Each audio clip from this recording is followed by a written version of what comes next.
Continuamos en 10 Noticias, segunda edición, y en esta oportunidad vamos a hablar del asma porque hoy es el Día Mundial de esta enfermedad. Para hacer mención de esto y conocer un poco más de qué se trata, vamos a hablar con Germán Bertolot. Él es neumonólogo y lo tengo sentado aquí en el piso. ¿Qué tal? Buenas noches. Hola, ¿cómo te va? Bien, bueno. ¿Qué es el asma? Vamos a comenzar por ahí para entender un poquito más.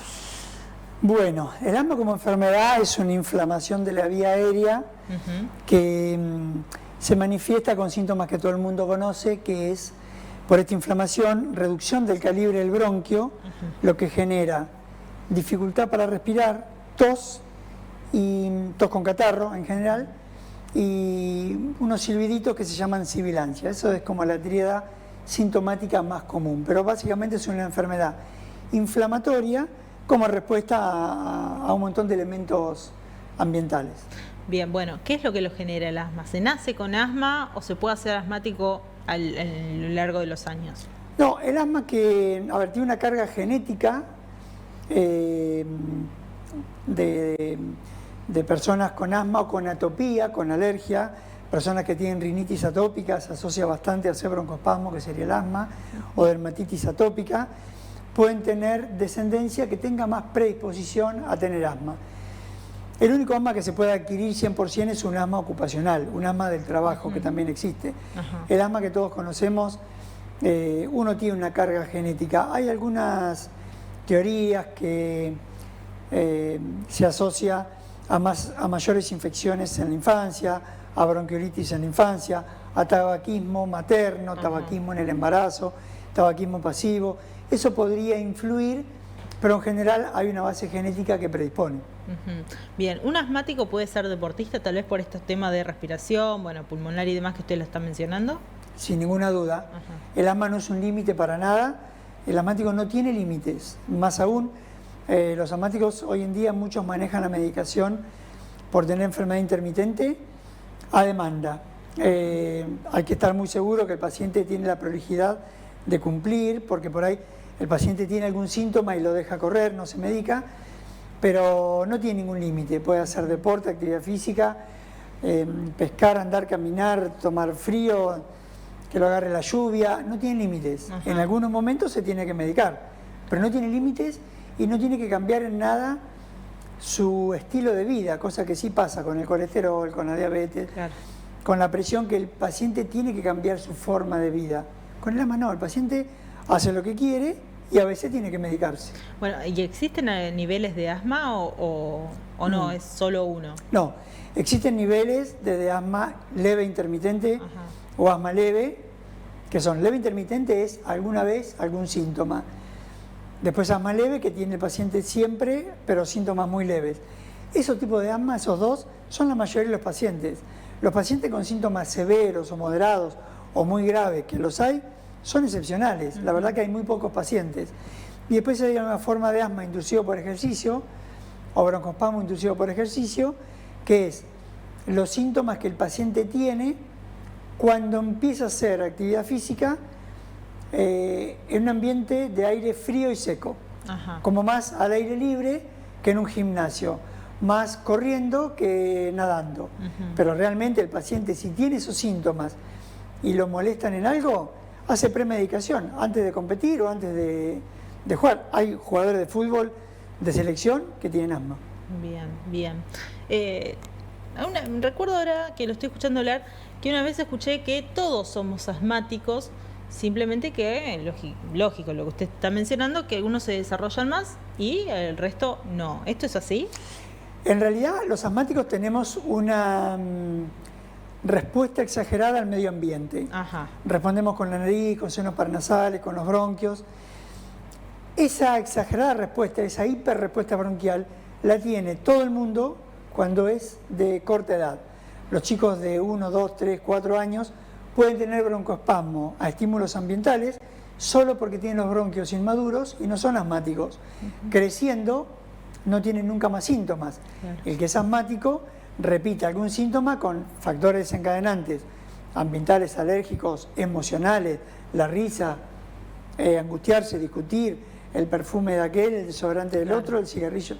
Entonces, a cierta edad todos podemos tener una respuesta bronquial exagerada sin después ser asmático. Claro. Pero medio como que el que tiene genética, y si se fumó en la casa, algo va a tener, algún tipo de respuesta va a tener. Bien, les cuento que el doctor dice tenemos porque él es también asmático. Sí, Estábamos hablando fuera del micrófono de esto y la verdad que es importante hablar no solamente por conocimiento científico, claro, sino también propio. Bueno, a mí eso me da una clara ventaja cuando estoy con los pacientes.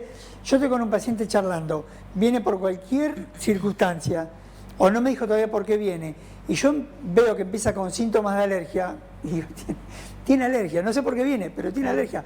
Para mí, que tengo lo mismo, es muy fácil de detectar, por supuesto. Bien, no recuerdo si le pregunté los síntomas. Los síntomas te los decía yo con la presentación. Lo más común es tos y falta de aire, con un silbido que se llama sibilancia. Sí. La gente lo describe como un gatito en el pecho. De los gatitos, si tengo una amiga que es... Eso es muy característico. Pero es muy importante el tema de los desencadenantes, porque la gente dice, me pongo nervioso y me agarro, es una enfermedad de los nervios. No, no, es una enfermedad del bronquio. Claro. Los nervios, como la risa en las emociones, o como te decía, las alergias, los humos, cambio de clima, presión atmosférica, temperatura, desodorante, perfume, 1000 causas, son desencadenantes. La condición es una condición nuestra bronquial. El resto son desencadenantes. Bien. Estamos con una persona que estamos hablando y le agarra, como decía mi amiga, me agarran las crisis. Bueno, ¿qué debemos hacer la otra persona que no tiene conocimiento? Me ha pasado, me agarra un ataque de desesperación que no quiero hacer todo y no termino haciendo nada. Bueno, ¿cuál es la situación? ¿Cómo debo socorrer a esa persona? No, a ver, el rescate común que todos conocemos es el salbutamol. Eso, claro, si bien como tratamiento a largo plazo, único tratamiento no es correcto, como rescate es fantástico, porque tiene una acción de 1 o 2 minutos, ya empieza a actuar, y dura 3-4 horas. Y si hay que repetirlo porque la respuesta no fue suficiente, se repite. Entonces, el salbutamol es lo más importante. Y también no entrar en pánico, porque, como decías antes, atención, las emociones, los nervios, dan más broncoespasmo. Claro. Entonces, el paciente siente que tiene algún síntoma, va a agarrar el medicamento, tiene que estar entrenado. Yo uso mucho tiempo para entrenar mis pacientes. Poco para revisarlo, porque el paciente tiene el diagnóstico antes de llegar en general, y mucho tiempo para entrenarlo. Cómo se hacen los medicamentos, cómo es la técnica, cuándo usarlo, qué le va a dar síntomas. Me dice, no sé, a mí me gusta mucho el fútbol, juego mucho al fútbol, y yo juego al fútbol un día como hoy, posiblemente tenga algo de broncoespasmo o algo de tos, y capaz que me premedique antes de ir. Eso lo tiene que saber un paciente como si fuera yo. Claro. Entonces, mejora la calidad de vida, no tiene limitaciones, hace lo que quiere, cambió todo. Entonces lo que tiene que saber el paciente es que cuando empieza el síntoma, se tiene que medicar. Algunos que tienen síntomas permanentes tienen que hacer, a veces en alguna época del año, a veces todo el año, prevención. Tratamiento preventivo, que no es el rescate, es preventivo. Pero cuando aparece el síntoma, tiene que hacer el rescate y eso lo resuelve todo. El punto es que por ahí nosotros tenemos algún síntoma, estás con tu amiga, te empezás a reír, tu amiga empieza a toser. Eso fue por la emoción, es un broncoespasmo. Pero dejó de reírse y se le pasa. Entonces no se hace la medicación. A la noche se fue a la casa caminando, tomó frío, tose de vuelta, pero llega a la casa y no tose más. Y nos hace el remedio. Y anoche se despierta ahogada. Recién me agarró. No.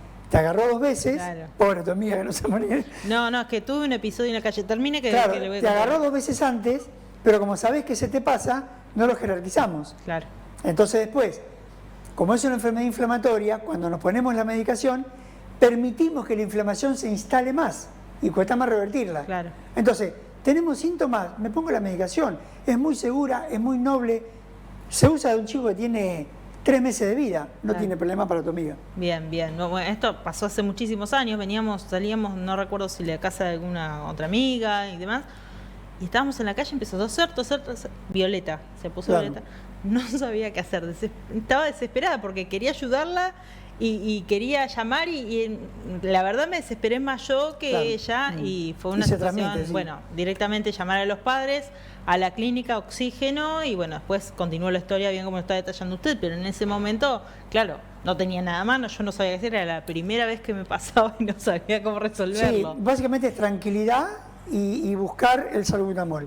El oxígeno se usa en las clínicas, en la guardia, pero el rescate es el salbutamol. Lo que pasa es que la nebulización que hace el oxígeno hace una gota perfecta para llegar al bronquio. Claro. Pero si tiene un PAF, casi que es más rápido y mejor. Porque siempre ver al médico, ir a la guardia, demora en algo el tratamiento. Entonces, yo lo tengo, yo me lo pongo. Claro. Y si lo usé de más, no pasa nada. El médico me dirá, acá está bien, acá no hacía falta. Pero no es que estuvo mal, no hacía falta. Pero por las dudas me lo puse, resolví la situación y después busco la ayuda. Bien. Doctor, por último, consultarle el tema de medicación. ¿En estos últimos años ha evolucionado, ha favorecido al paciente? Ha evolucionado mucho la medicación, lamentablemente tiene una cuestión con el costo que nos limita un poco, pero el asmático grave, la medicación ha surgido con esquemas de intentar disminuir la mortalidad, aunque es una enfermedad que yo la presenté como una enfermedad simple, hay todavía mortalidad por asma. Tiene que ver con la no aceptación. Yo le digo a un paciente, vos tenés que dejar de fumar, sigue con 15 cigarrillos por día, tenés que consultar cuando tenés síntomas, no consulta, tenés que usar esta medicación, no la usa, bueno, ese paciente tiene riesgo de terminar una terapia intensiva o intubado, o aún con un paro respiratorio. Claro. Pero no es porque el asma sea diferente, sino porque está muy desprolijo con su tratamiento. Exacto. Preventivo son los corticoides inhalados, muy seguros, mínimos efectos secundarios y en general locales, cuando uno no se enjuaga la boca o tiene ese tipo de cosas, una droga muy segura para todo el mundo, y cuando hace falta el rescate. Eso sería básicamente los dos tratamientos del asma estable. Puede haber una crisis que uno use un corticoide por boca o inyectable, pero si no, prevención con corticoide inhalado y rescate cuando hace falta. Vacunación, no fumar, actividad física y peso adecuado. Eso es un poco un esquema de tratamiento del asma. Bien. Por último, y recién también escuchando, digo, la persona adulta donde ya tal vez tiene algún problema de presión, lo que tiene que ver con diabetes, alguno que otro problemita de salud, ¿afecta el tema del asma? Bueno, básicamente afecta cuando tiene que usar corticoides sistémicos. Por lo tanto, esa paciente hay que ser más prolijo en explicarle que mantenerlo estable, mantenerlo bien y evitar ir a una guardia, evitar que le den un corticoide sistémico, es el tratamiento ideal. Nunca va a usar corticoides, nunca va a tener influencia sobre sus otras patologías. Y de vuelta, vacunación, peso adecuado, actividad física y no fumar.